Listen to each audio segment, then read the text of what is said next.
तो बच्चों section B का क्वेश्चन नंबर 13 डिस्कस कर रहा हूं। क्या है ये?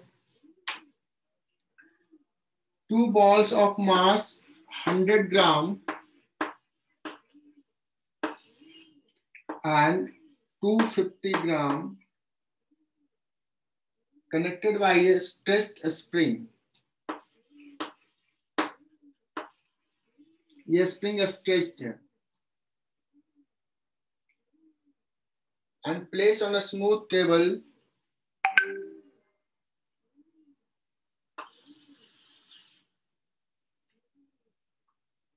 placed on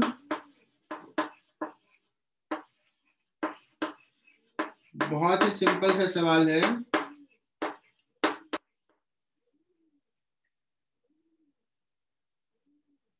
B block has acceleration 10 centimeter square, 10 centimeter per second square,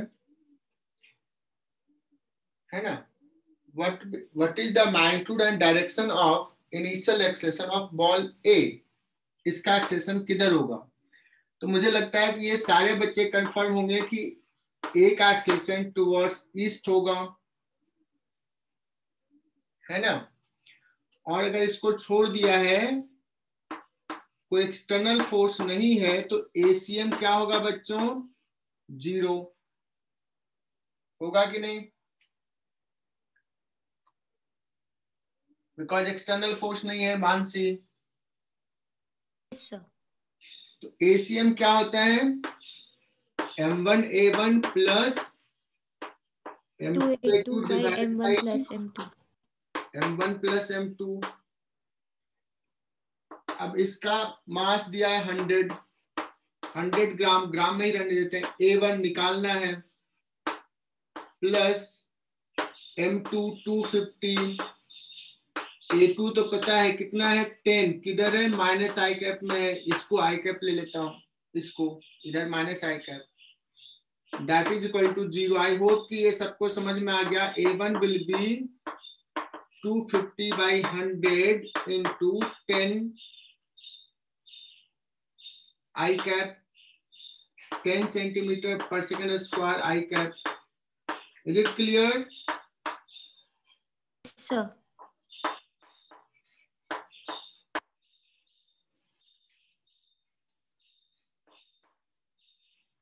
और इसको इस तरीके से किया सेंटर ऑफ मास के कॉन्सेप्ट से। अदरवाइज कोई ऐसे भी कर सकता था, सिंपल सा।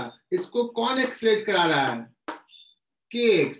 F इजिकल टू kx होगा, और कितना होगा? तो m mass of the block into AB। चूंकि स्ट्रेच है तो इधर ही लगेगा, वही फोर्स इस पे लगेगा, kx का ही फोर्स लगेगा। तो यहां से भी बता सकता था, क्या बताएगा? F is equal to MA into A। F यहां से निकाल लिया और पुट कर देगा। ऐसे लिखो या ऐसे करो।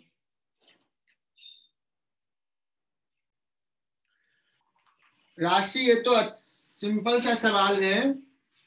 राशि ये देखना, क्वेश्चन नंबर 2 करा कि ये अर्थ के सरफेस से एक बॉल को हमने ऊपर थ्रो किया,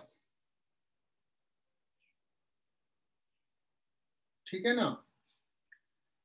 तो यहां से थ्रो किया। अगर हम अर्थ प्लस बॉल को सिस्टम ले लें तो कैन वी से कि इसका मोमेंटम 0 था, अभी इस बॉल को इधर मोमेंटम मिला तो इसका मोमेंटम इधर हो जाएगा।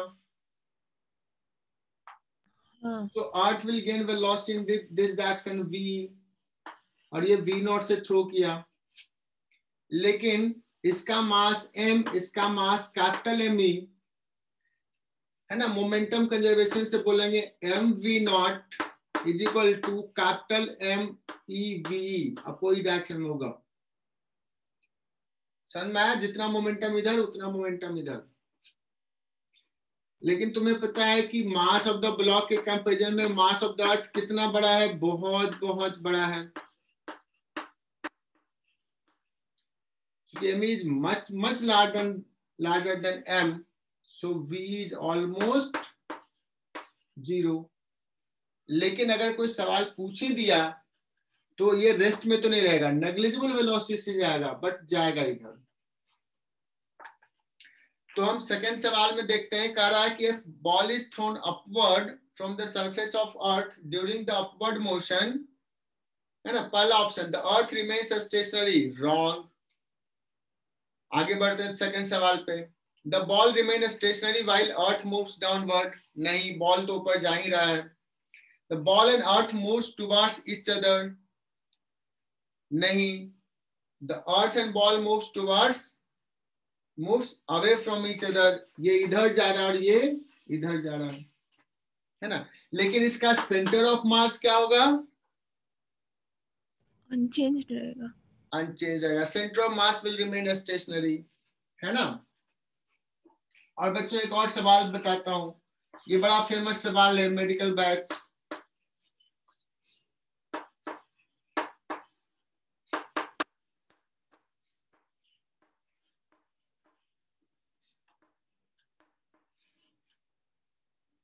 मुझे पता नहीं कि डाउट डिस्कस भी किए कि नहीं, तो ये सवाल लिख लेना नोटबुक में. दिया रहता है कि एक पार्टिकल है, मतलब हाईली डेंस पार्टिकल, छोटा सा पार्टिकल है, मास m/2 है. m क्या है? अर्थ का मास है, और ये सरफेस से h हाइट पे है. अभी h जो कहा है much much less than r, mr batch वाले समझ सकते हैं कि इसका सेंस क्या है, कि यहाँ पे ग्रेविटेशनल एक्सेलरेशन g कांस्टेंट है. अदरवाइज अगर डिस्टेंस ज्यादा होगा तो g का वैल्यू अलग हो जाएगा. अब ये सवाल पूछता है कि the ball is released from this position when distance between earth and the particle becomes h/2, how much distance earth has traveled when h से छोड़ा, जब h/2 हुआ है तो m कितना डिस्प्लेसमेंट हुआ है m का, है ना.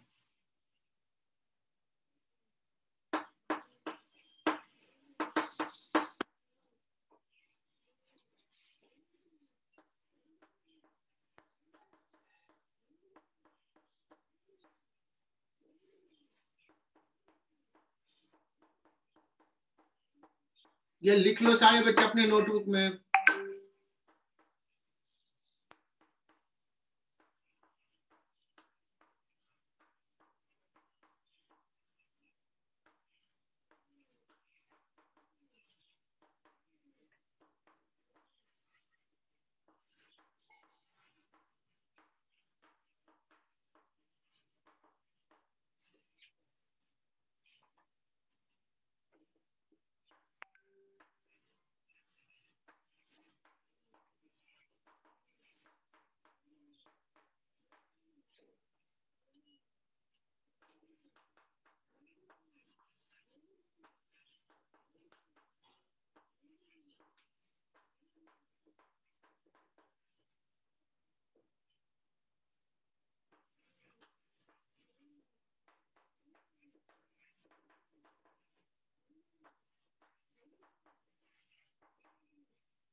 बच्चों इस सवाल को कैसे सॉल्व करें, ये बड़ा फेमस सवाल, इसको स्टार मार्क कर लेना. देखना ये अर्थ प्लस पार्टिकल नजदीक आ रहा है, किस फोर्स के कारण आ रहा है? दोनों के बीच में म्यूचुअल ग्रेविटेशनल फोर्स के कारण, है ना. दैट मीन्स इस सिस्टम लिया तो एक्सटर्नल फोर्स नहीं, इसका सेंटर ऑफ मास मूव नहीं करेगा, सेंटर ऑफ मास का एक्सेलरेशन 0 होगा, इनिशियल वेलोसिटी 0 था, centre of mass will remain at rest. तो लेट्स कि ये डिस्टेंस आया इधर x1 और ये ऊपर चला गया डिस्टेंस x2, ऐसा मान लेते हैं. अपवर्ड को अगर पॉजिटिव लोगे तो डाउनवर्ड को निगेटिव लेना पड़ेगा. डेल्टा x cm क्या हो जाएगा सिस्टम का? 0. देखना हम लोग क्या लिखते थे, m/2 x1 नीचे है तो माइनस, और कैपिटल M इंटू x2 ऊपर है तो plus, divide by total mass इधर जाके हो जाएगा 0। तो यहां से क्या आ गया बच्चों, x2 is equal to x1/2, है ना। लेकिन मुझे तो क्या कह रहा है कि ये जब डिस्टेंस h/2 हो गया, पहले h था, तो कैन वी राइट कि x1 plus x2 is how much, Atharva Pareek.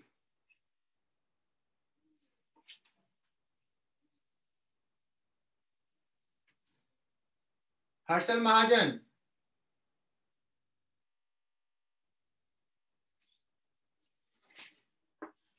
h/2, h minus h/2, h/2 आ जाएगा। और मुझे क्या निकालना, x1 निकालना, x2 निकालना है ना, तो x1 का वैल्यू 2x2 पुट कर लेते हैं। तो x2 कितना हो गया, h/6, 8 कितना ऊपर क्या होगा, h/6। बच्चों इस सवाल को स्टार मार्क कर लेना।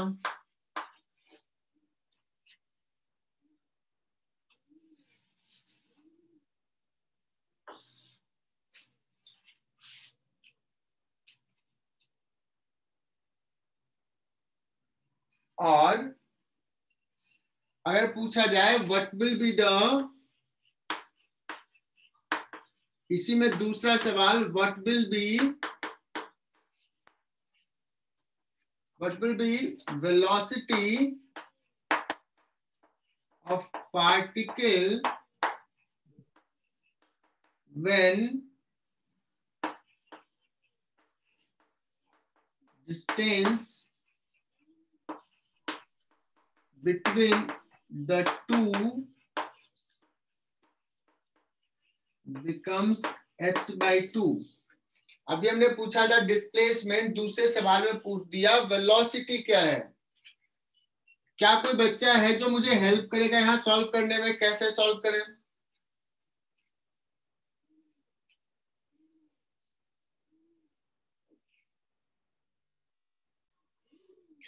कोई हिंट नहीं दिया यार। अभी एनर्जी कंजर्वेशन लगाएंगे, मोमेंटम कंजर्वेशन लगाएंगे, है ना।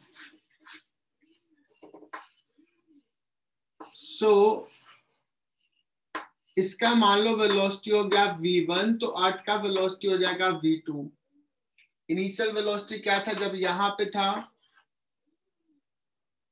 तो 0 था velocity. Momentum will remain conserve, m/2 into v1 नीचे है, प्लस m इंटू v2 ऊपर है, that is equal to 0, because initial momentum 0 था।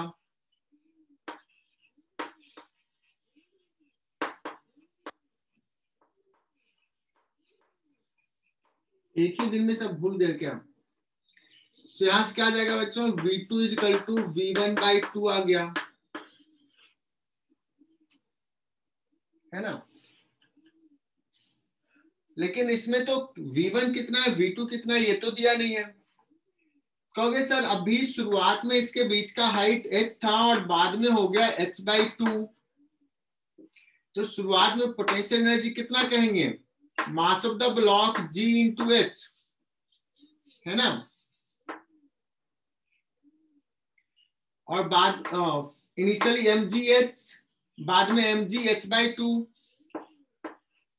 तो लॉस इन पोटेंशियल एनर्जी कितना हो गया, m/2 m g into h, ये था इनिशियल, और फाइनल है m/2 g इंटू h/2, तो final minus initial delta u।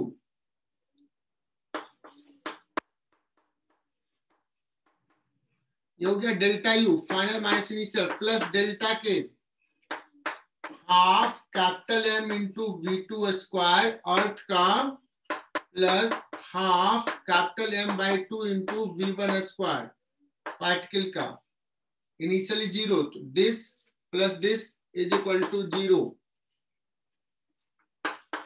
Half capital M, और ये V1 निकालना है तो V2 को रिप्लेस कर दो, V1 बाई 2 का square plus half M by 2, sorry half M by 2 into V1 का square, this is equal to, उसको इधर लेके चले जाओ तो M बाई 2 GH बाई 2, यहां से चेक कर लो, हाफ M कॉमन, ठीक है, V1 स्क्वायर बाई 4 और V1 स्क्वायर बाई 2, तो क्या हो जाएगा 3V1 square by 4 is equal to MGH by 4, ये 4 और ये 4 गया, M और M गया, V1 square is equal to 2GH by 3 का root V1 is equal to, सही लिखा क्या?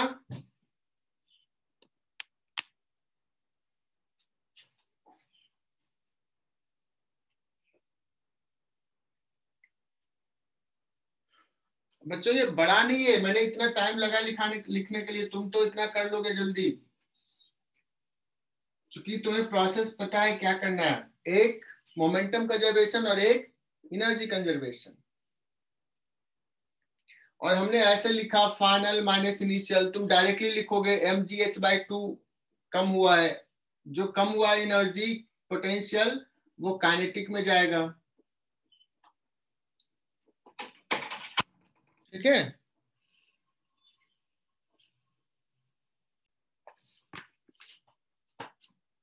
सर 17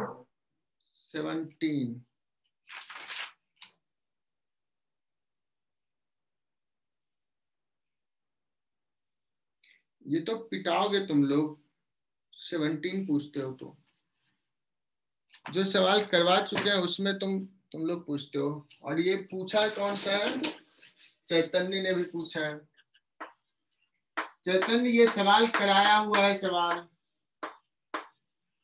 एक का मास Nm है, दूसरे का मास M है, इसको रिलीज कर दिया, कितना एक्सेलेरेशन होगा सेंटर ऑफ मास का ACM, यही पूछा है ना, और हमने ऐसे बताया था, ऐसे सवाल करवाए हैं कि कुछ इसका मास दे दिया 2m सपोज, इसका मास दे दिया m या 3m, कुछ ऐसे दे दिया था, एक्सेलेरेशन ऑफ सेंटर ऑफ मास निकलवाया था। तो मान लो कि ये जा रहा है A से नीचे, तो ये जाएगा A से ऊपर, इसका A डायरेक्टली मैं लिख रहा हूं बच्चों, नेट ड्राइविंग फोर्स Nm इधर, इसका M इधर, तो नेट कितना हो जाएगा N-1, ये सॉल्व कर लेना, और टोटल मास कितना है, ये शॉर्टकट कभी तो बताया होगा, दिस इज द एक्सेशन, ये किसका एक्सेशन है, इस ब्लॉक का ऊपर है, बट पूछा है क्या है ACM,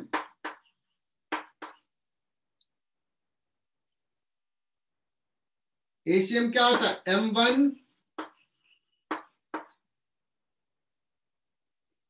M1 इंटू A, देखो डायरेक्शंस भी साथ में लिखना है, M1 A1, तो A minus J cap direction साथ में लिखेंगे, प्लस M, बताओ कि छोड़ दूं या और सॉल्व करूं, नहीं सर, सॉल्व कर रही है। अच्छा डांट खाने वाले काम कर रहे हो कि नहीं तुम लोग, ये भी सवाल नहीं होता है, क्या जाएगा बच्चों, N-1 अपॉन N+1 है ना, into A minus J cap,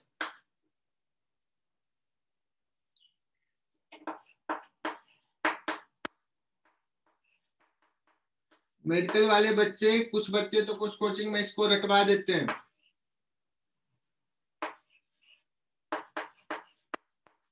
रट्टा मार लो, देख लो तुम लोग क्या चाहते हो।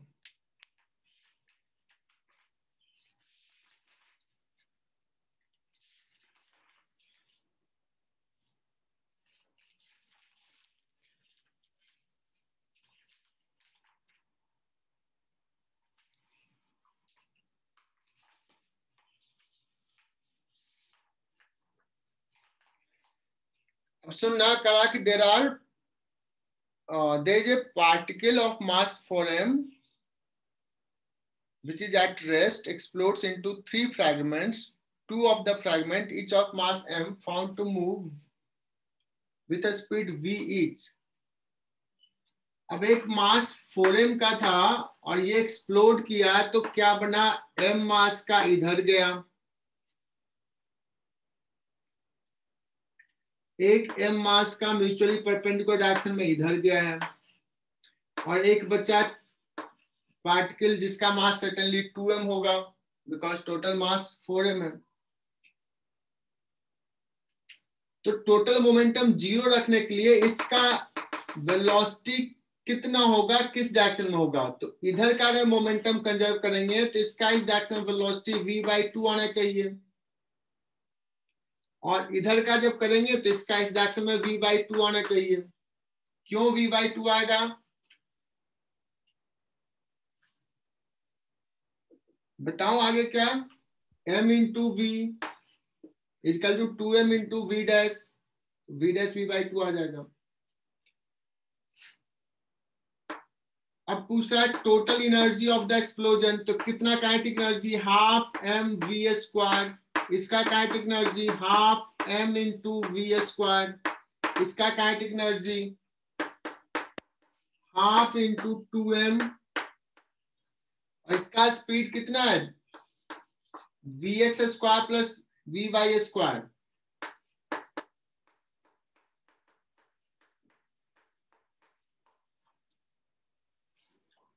कितना हो जाएगा ये बच्चों, ये हो जाएगा v square by 4 plus v square by 4, v square by 2 और ये 2 चला जाएगा, तो 3/2 mv स्क्वायर आ रहा है मेरा, सही है क्या।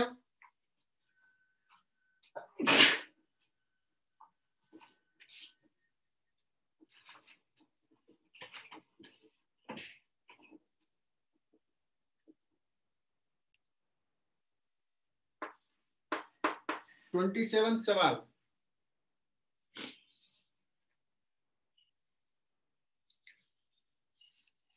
यशवर्धन, यशवर्धन ये सब लिखना है, नोट डाउन करना है।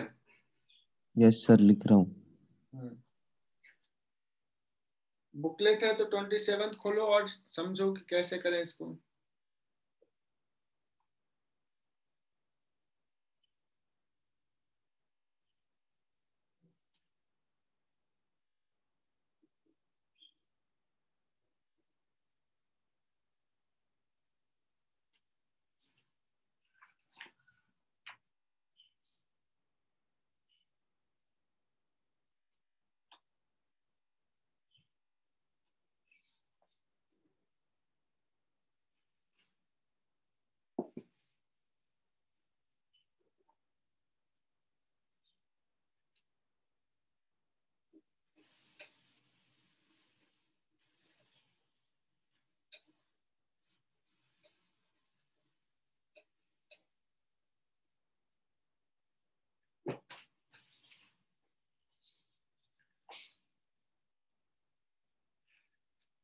बच्चों 27 सवाल में कह दिया m और इसका मास दे दिया 4m।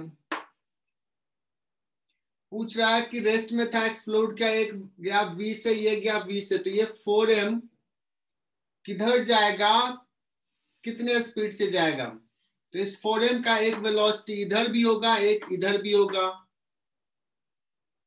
फॉर मोमेंटम कंजर्वेशन ऐसा होना पड़ेगा। तो क्या क्विकली बता सकते हो कि इसका मास m, v वेलोसिटी, इसका 4m, इधर कितना वेलोसिटी होगा, v/4। अरे यार तुम लोग तो ब्रिलियंट हो यार, और इधर भी v/4। पूछा इसका स्पीड कितना होगा, तो v/2 या v/4 का स्क्वायर प्लस v/4 का स्क्वायर का रूट, मतलब √2 इंटू v/4, इजंट इट? तो 27 सवाल हो गया। ए इज करेक्ट ऑप्शन। 28 देखो,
क्या बात है, अभी तक बच्चे जुड़ रहे हैं। 49 स्ट्रेंथ अभी हुआ है, 48।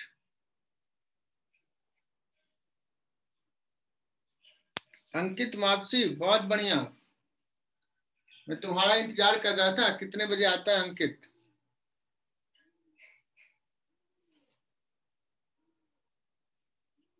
रात में इतना देर तक मत पढ़ा करो यार। 28 इसलिए कह रहे हैं कि बड़ा फेमस सवाल होता है 28, एकदम अच्छे से सीखो। जिसको मैं कहूँ कि अच्छा सवाल है उसको 2 बार जरूर करो। मेडिकल वाले बैच के लिए बहुत इंपॉर्टेंट होता है ये सारी बातें कि हाँ ये अच्छा है, ये ट्रिकी है, फेमस है, एज इट इज आ जाता है एग्जाम में। 28 एक पार्टिकल m1 है और m2 में ब्रेक किया एक स्टेशनरी पार्टिकल, एक्सप्लोड किया। तो मोमेंटम कंजर्व रखना है बच्चों। एक का मोमेंटम अगर p इधर आया तो दूसरे का भी मोमेंटम p अपोजिट डायरेक्शन में होगा, है ना, मोमेंटम कंजर्वेशन के लिए। और पूछा है kinetic energy of the explosion.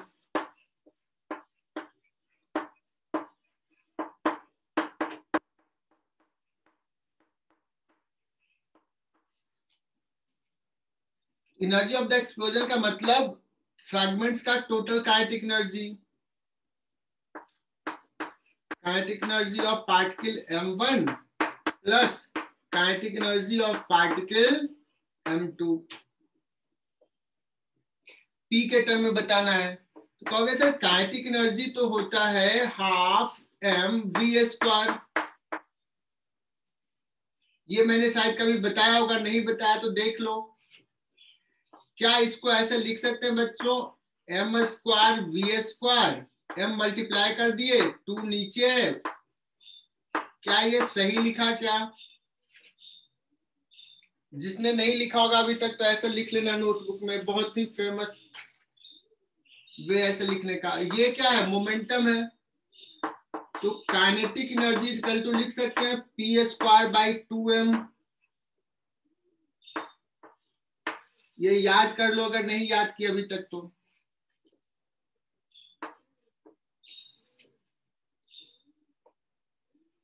तो kinetic energy of the first particle momentum के टर्म में लिखेंगे तो p²/2m1। Kinetic energy of the second particle p²/2m2। p² common ले लिया, 2m1 m2 m1 plus m2। इसको ऐसे भी लिख सकते हैं बच्चों, p², कभी तो बताया होगा m1 m2 divide by m1 plus m2 को म्यू बोलते हैं, रिड्यूस्ड मास।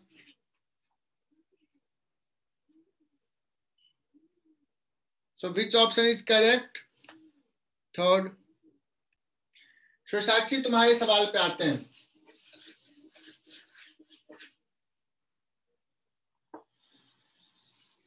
$29 सवाल.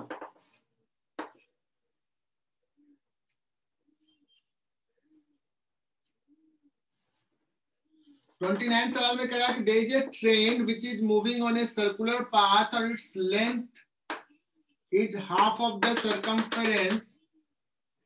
ये बच्चों ट्रेन है तुम्हारा और ये v स्पीड से मूव कर रहा है.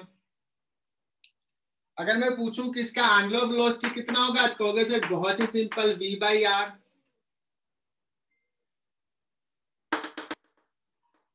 है ना साक्षी? पूछा इसका लीनियर मोमेंटम कितना होगा, तो क्या ये एक पार्टिकल है क्या? नहीं, बहुत सारे पार्टिकल, एक्सटेंडेड पार्टिकल है.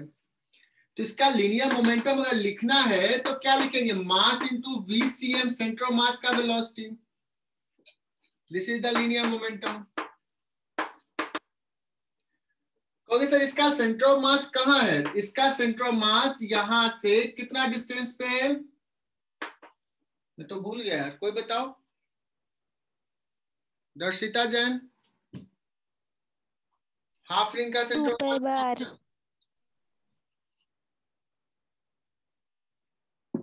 बहुत बढ़िया, सही बताइए. 2r/π सबको याद होना चाहिए. तो ये बताना कि ये पार्टिकल ऐसा लगेगा कि ये इसका centre of mass circular path में मूव कर रहा है 2r/π रेडियस का. तो इसका वेलोसिटी कितना है? Omega into r. तो VCM will be omega is v/r into 2r/π. I think समझ में आ रहा होगा साक्षी. 2v/π. This is the velocity of center of mass. So momentum is equal to m into 2v/π. Is it correct?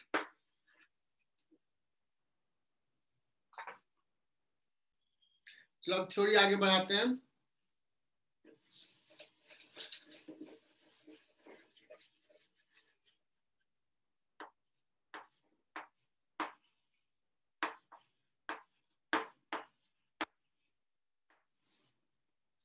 Impulse. बच्चों common life में, general language में impulse का मतलब होता है सडन, सडन चेंज, है ना. फिजिक्स में भी रफली लोग समझते हैं इम्पल्स का मतलब एक सडन लार्ज फोर्स लगे, कम टाइम इंटरवल में लार्ज फोर्स लगे, है ना. जनरली हम लोग यूज भी तभी करते हैं इम्पल्स का टर्म जब लार्ज फोर्स स्मॉल टाइम के लिए लगा है. इम्पल्सिव फोर्स बोलते भी हैं. बट फिजिक्स के डेफिनेशन में, मैं बता रहा हूं, फिजिक्स के डेफिनेशन में ये कहीं नहीं मेंशन है कि force should be large. Impulse का सिंपल सा डेफिनेशन है F dt का इंटीग्रेशन.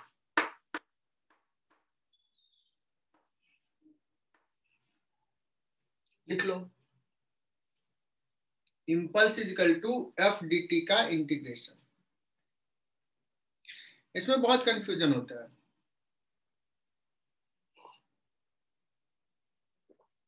बहुत सारे बच्चे तो, टीचर भी पढ़ाते हैं इम्पल्स का मतलब चेंज इन मोमेंटम, बताते हैं कैसे गलत स्टेटमेंट है. Impulse of a force is defined like this.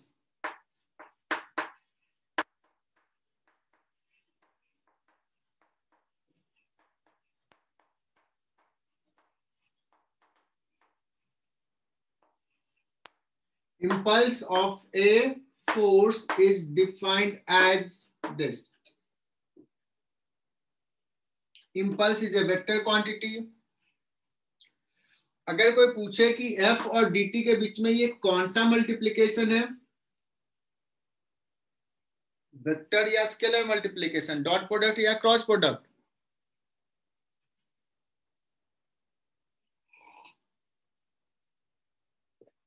कोई भी बताओ यार. राशि, राशि तो पिटाएगी मुझसे।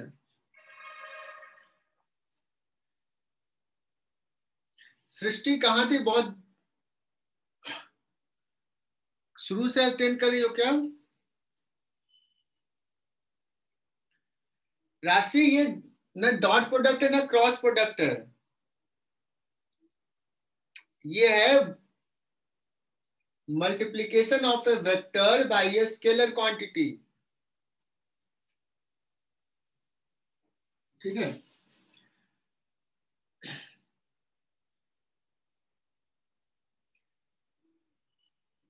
अगर suppose for one dimensional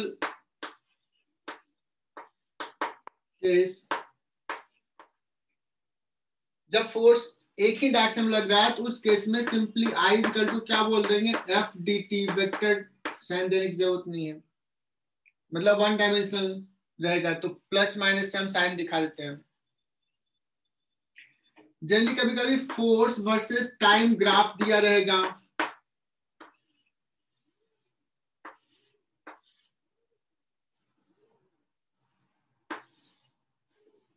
F versus T का ग्राफ दिया हुआ है, तो अगर कोई पूछे what is the impulse, area,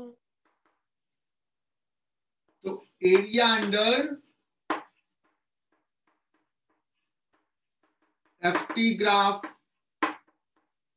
मतलब ये वाला एरिया है ना। अब बच्चों अगर मान लो ये ग्राफ ऐसे और इसके बाद ये एक्सटेंड कर गया, मान लो इस T1 T2 T equal to 0, तो पूछेगा कि बताओ 0 से T1 में कितना हुआ इंपल्स, तो 0 से T1 में ये देंगे कितना एरिया, 0 से T2 टाइम में पूछेगा तो ये एरिया पॉजिटिव हो जाएगा और ये एरिया निगेटिव लेना पड़ेगा। आई होप कि कॉन्सेप्ट क्लियर हो गया।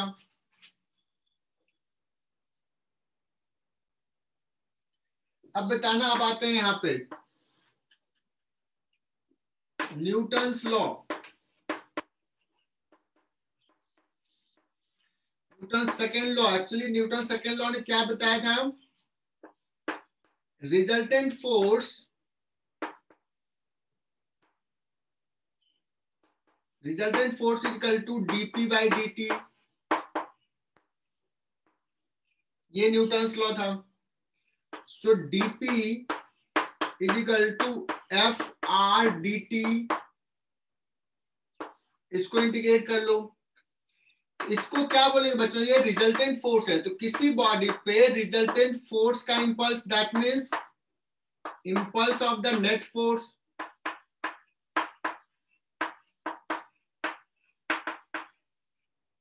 और ये dp का इंटीग्रेशन p और final p2 minus p1 limit put करेंगे तो ये हो जाएगा चेंज इन मोमेंटम।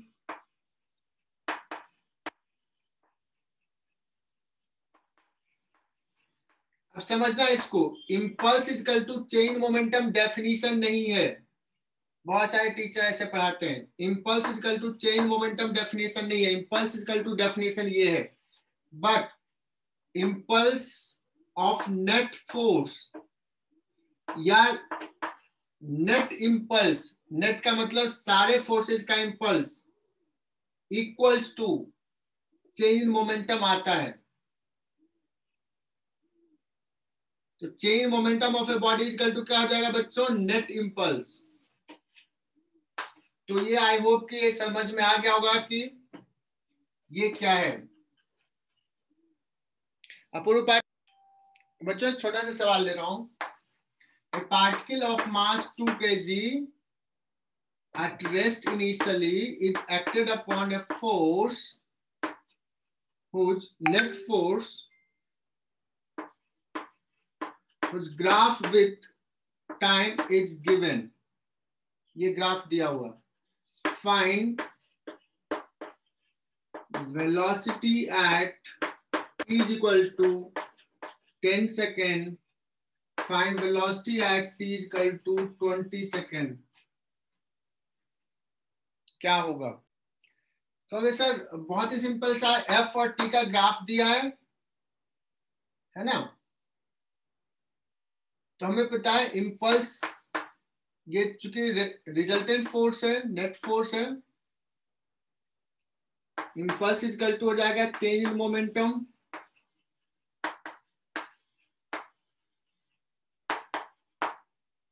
इम्पल्स लेते हैं 0 से लेकर के 10 सेकंड तक, क्या हो जाएगा area under the curve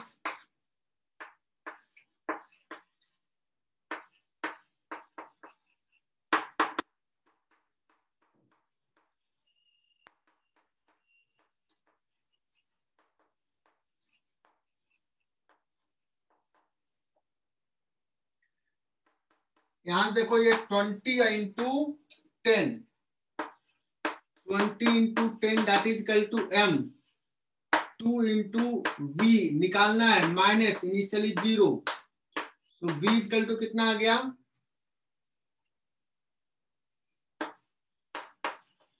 100 metre per second.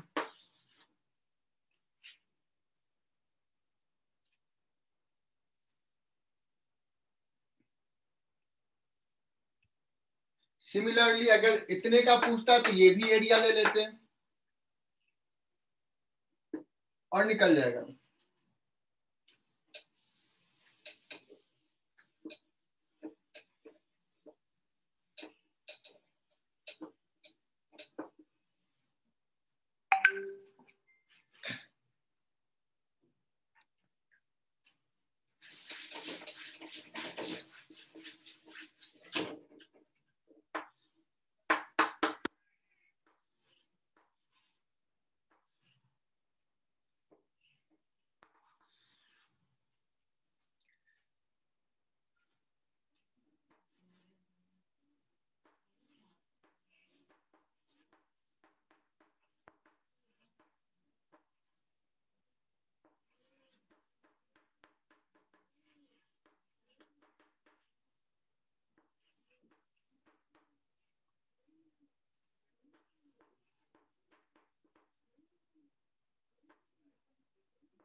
अच्छा एक वॉल है और एक मास m मास का एक बॉल कोलाइड किया इस वॉल से, इलास्टिक कोलिजन हुआ, ये फिक्स्ड है।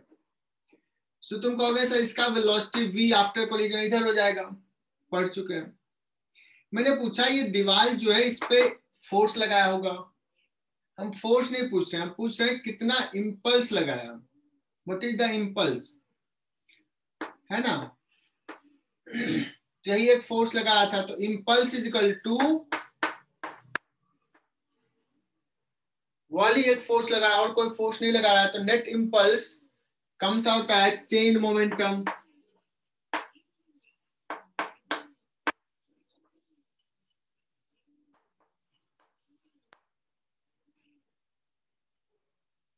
Net impulse is equal to change momentum होता है। अभी वॉल्स ही सिर्फ फोर्स लगा रहा है,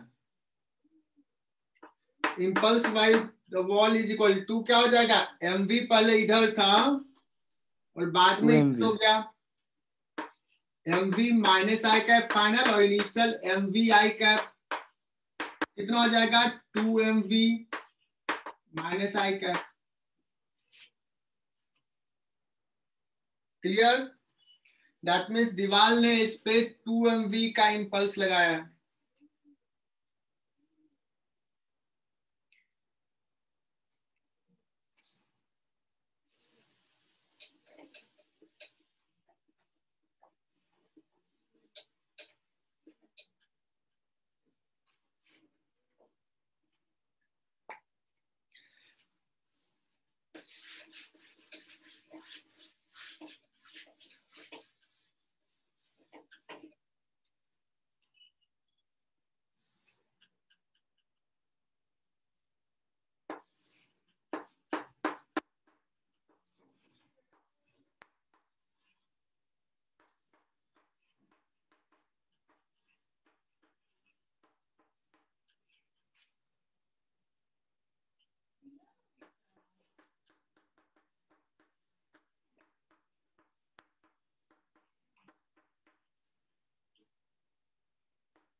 चलो एक सवाल ले रहे हैं कि एक बॉल जो है हॉरिजॉन्टल सरफेस से v0 equal to 20 metre per second से कोलाइड किया, इलास्टिक कोलिजन हुआ है, find the impulse by the horizontal surface, assume the collision time delta t equal to इतना और g का value 10 metre per second square है।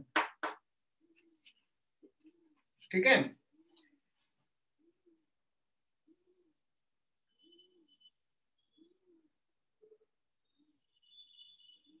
Okay बच्चों, अब बताना कि यहाँ पे हॉरिजॉन्टली कोलाइड किया तो ये फोर्स लगाया है, इस बॉल पे एक mg का भी फोर्स तो लग रहा है इधर। बच्चों नेट इंपल्स जो होता है वो चेंज मोमेंटम होता है।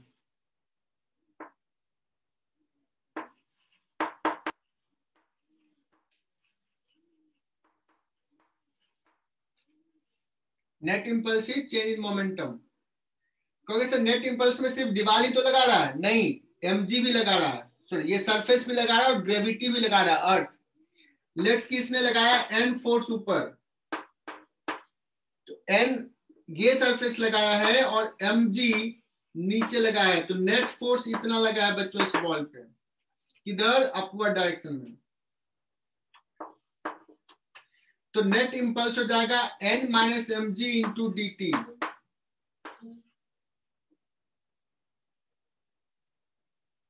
समझना इसको, ये हो गया net impulse, that is equal to change momentum. तो कह सकते हो फाइनल क्या हो जाएगा 2 kg into 20 metre per second, जे कैप के डायरेक्शन में माइनस, इनिशियल कितना था 2 इंटू 20 माइनस जे कैप में था, तो 80 जे कैप है। इंपल्स ऊपर, लेकिन हमने तो पूछा impulse by the horizontal surface, मतलब हमने पूछा है एन डी टी का इंटीग्रेशन कितना है।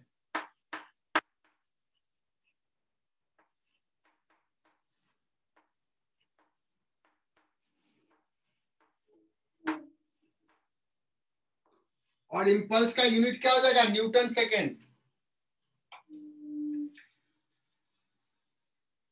इस सवाल को अच्छे से करना,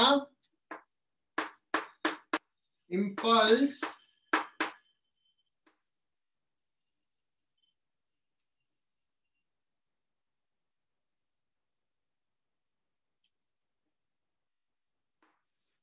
impulse by horizontal surface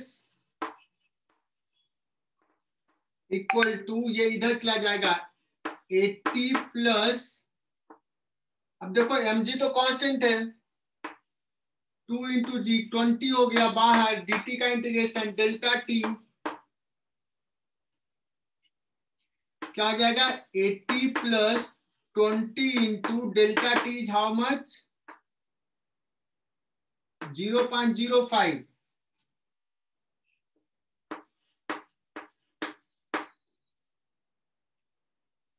that is equal to 81 Newton second. Clear.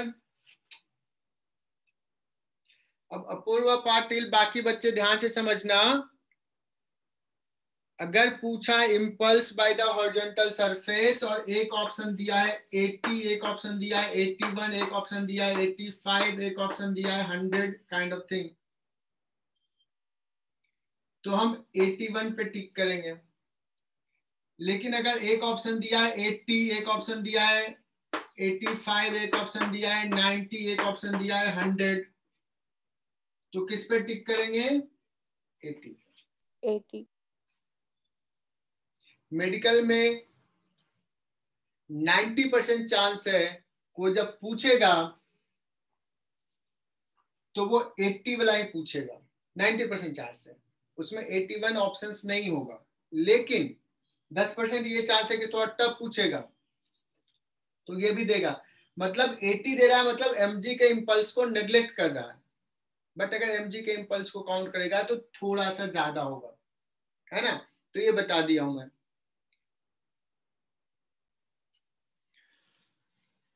तो हमने आज इम्पल्स बहुत थोड़ा सा बताया, एक छोटा सा एग्जाम्पल बताता हूं इम्पल्स का।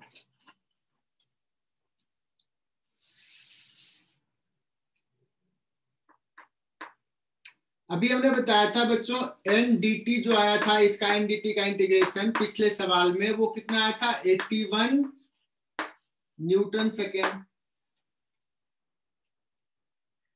है ना, ये आया। हमने इम्पल्स निकाल लिया सरफेस का, कुछ इतना आया। लेकिन अगर कोई पूछे कि बताओ फोर्स कितना लगा रहा, तो कोलिजन में जो फोर्स होता है वो वेरिएबल होता है, कांस्टेंट फोर्स नहीं होता है। अगर एक बॉडी दूसरे बॉडी पे कोलाइड किया है, एक बॉडी ने दूसरे बॉडी पे कितना फोर्स लगाया, वो कैसा होगा फोर्स, तो जैसे ही टच किया, है ना, तो वैसे ही फोर्स बहुत सडन लार्ज नहीं होता, फोर्स इंक्रीज होता है, एक मैक्सिमम पहुंचता है और फिर घटना शुरू हो जाता है, फिर वो अपने शेप को रिगेन कर लिया तो ये जीरो हो जाता है। F वर्सेस T का graph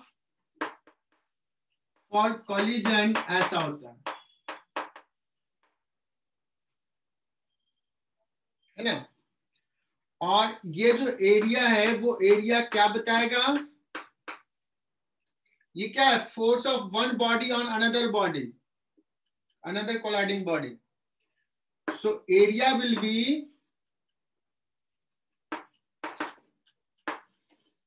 magnitude of change in momentum of any one colliding body,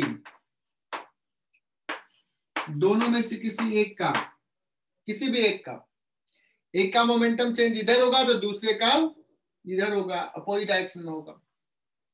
net momentum change system का जीरो होना है। क्लियर। तो ये जो फोर्स होता है ना, जीरो से बढ़ता है, एक मैक्सिमम पहुंचता है, फिर घटना शुरू हो जाता है और फिर नेचुरल लेंथ में अपने शेप को रिगेन कर लिया, जैसा जो भी है सेपरेट हो गया, तो फिर फोर्स जीरो। क्लियर। अब जैसे यहाँ पे एन ऐसे ही वेरी किया होगा, जब ये कोलाइड किया था बॉडी, एन जीरो से बढ़ा होगा, फिर मैक्सिमम गया होगा, फिर घटना शुरू हुआ होगा, और एन डी टी का इंटीग्रेशन ही आया। कभी कभी कोई सवाल पूछता है कि बताओ एवरेज कितना फोर्स लगा है, टाइम इंटरवल कुछ है, तो व्हाट इज एवरेज फोर्स।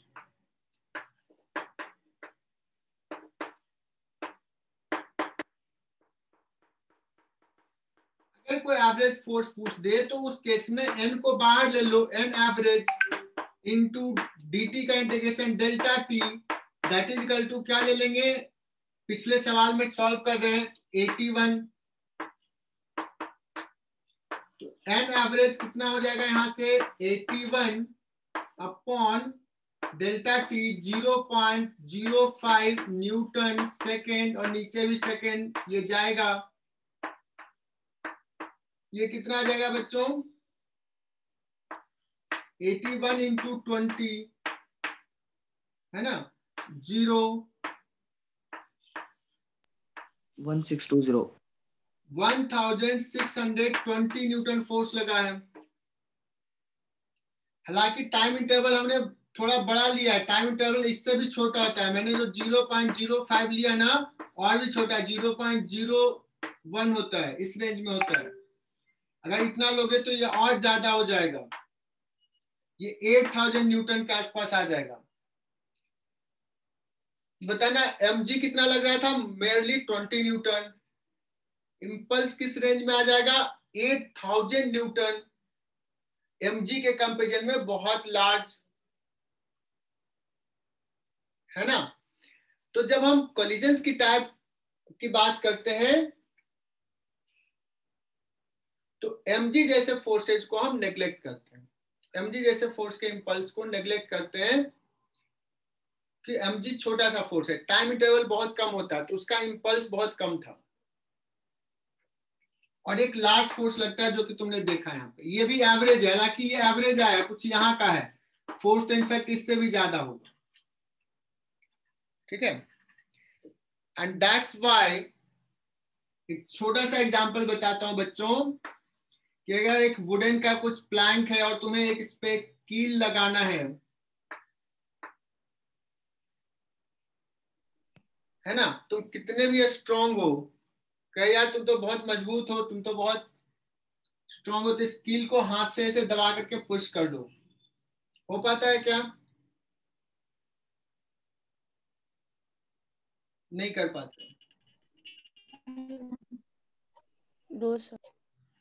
लेकिन एक हथौड़ा लिया, कुछ भारी सा सामान लिया या पत्थर स्टोन लिया या कुछ भी, इसको ऊपर ले जाते और उसको वेलोसिटी दिया, यहाँ पे आया और कुछ वेलोसिटी आया, इसको हिट किया, इसका वेलोसिटी 0 हो गया, इस पे लार्ज इंपल्स लगाइए, मतलब ये इस पे फोर्स लगाया, लार्ज फोर्स लगता है उस केस में, तुमने ही जनरेट किया, वेलोसिटी दिया उसको और ये जनरेट किया लार्ज फोर्स जनरेट किया और फिर ये अंदर चला जाता है ना। हमारे ऐसे पुश करने से नहीं जा रहा, लेकिन हमने उसको वेलोसिटी देके फिर उसका मोमेंटम चेंज सडन करवाया, तो ये लार्ज फोर्स जनरेट हो गया। समझ में आ रहा है इंपल्स का कॉन्सेप्ट? Yes sir. अब एक और छोटा सा एग्जांपल लेते हैं जो बचपन में चैतन्य किया करता था, क्रिकेट खेलने जाता था, है ना, तो फर्स्ट टाइम गया, तो जो क्रिकेट में कैच करना होता है, तो ऐसे हाथ रखो, पूरा टाइट रखो एकदम से कि बॉल हमारे हाथ को हिला ना पाए। क्या होता है, बॉल आता है, टकराता है, एकदम हाई, हमने टाइट रखा, बॉल इनफैक्ट जंप कर जाता है ना। अपने सीनियर खिलाड़ी से, अपने दोस्तों से गाली भी सुन लेते हैं बच्चे, और चोट तो जबरदस्त लगती है, कैच भी नहीं होता है। तो मुझे लगता है कि सारे बच्चे जब क्रिकेट खेलने गए होंगे तो उसके सीनियर क्या समझाते हैं कैच करने के लिए? बॉल को नीचे, हाथ के साथ नीचे लेके आना है। हाँ, तो ये प्रोसेस में एग्जैक्टली क्या होता है, क्यों कहते हैं कि हाथ को ऐसे सीधे नीचे लेके आओ? बच्चों, इस प्रोसेस में हम क्या करते हैं, कोलिजन टाइम को बढ़ाते हैं। जो कोलिजन हुआ है वो ऐसे अगर स्टिक मतलब फिक्स रखा, तो ये आया कोलाइड किया कम टाइम में और रिबाउंड भी हो जाता है, बहुत ज्यादा फोर्स लगता है, चोट भी लगती है और कैच नहीं होता है। जब हम ऐसे पुल करते हैं, उसका मोमेंटम चेंज तो करना ही है, उसका वेलोसिटी v से 0 करना है, so we increase the collision time by pulling this, इसलिए हमें हाथ में चोट नहीं लगता, बहुत इजीली हम पुल कर लेते हैं। तो बच्चों, हमें ndt का इंटीग्रेशन, तो जो हम n लगा रहे हैं ndt का इंटीग्रेशन, तो mv करना ही करना, उसको रेस्ट में लाना ही है। तो अगर टाइम इंटरवल को कम रखोगे तो n को ज्यादा रखना पड़ेगा, इसलिए टाइम इंटरवल को बढ़ाते हैं सो दैट n कम हो जाता है। Is it clear?